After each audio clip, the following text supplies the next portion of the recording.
The Pearl of the Orient had the reputation of being Asia's financial hub. Is it not unworthy of the name? Data released in 2019 shows that number of overseas and Chinese mainland companies in Hong Kong has reached over 9,000. This included over 1,500 regional headquarters. The Chinese mainland ranks first with over 1,700 companies, followed by Japan, the US, and the UK. The U.S. State Department says around 85,000 U.S. citizens live in Hong Kong, and there are branches of nearly every major U.S. financial firms, including Citigroup, GE Capital, and the Principal Financial Group. In the report, the Hong Kong government notes that over the past decade, the U.S. has become the country with the highest trade surplus in Hong Kong among its global trading partners. Between 2009 and 2018, the trade surplus hit over 290 billion US dollars. Yang, CGTN. Obviously, psychologically, this is a big, big blow, but perhaps something that was not entirely unexpected.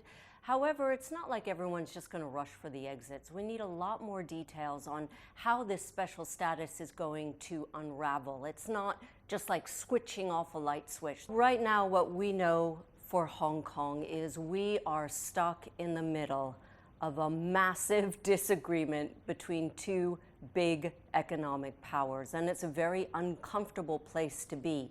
Many of us have lived and worked in Hong Kong for years. We love Hong Kong. We care very much about the Hong Kong people, but we feel like we are collateral damage. On the other hand, the U.S.-China relationship has reached a very difficult point, and that's something we have to be realistic about. The announcement made by Mr. Trump has been kind of sad, for the business. But we have to notice that, that will affect the trading status of Hong Kong in terms of its manufacturing activities, transshipment, and even with export.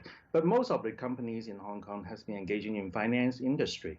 It means that we are not actually affected by the changes, as proposed by the U.S. government unilaterally. But still, we need to look at the situation carefully, whether that movement will be extended to finance area. For example, we need to take a closer look at the situation is that the Hong Kong currency is pegged to U.S. dollar. Whether that will remain intact, and of course, we know that the Hong Kong Monetary Authority has huge reserve which can back up the peg system. But still, I know everything needs to be cautiously looked at for the time being. But for finance company, it will has remained rather intact, for the past 12 months. But still, actually, all the businessmen or all the people who come to Hong Kong to do business actually want to have a stable environment to do business. And all this disturbance or sort of interference should be minimized, so as to help the businessmen in Hong Kong to maintain their livelihood and to maintain their business in the future.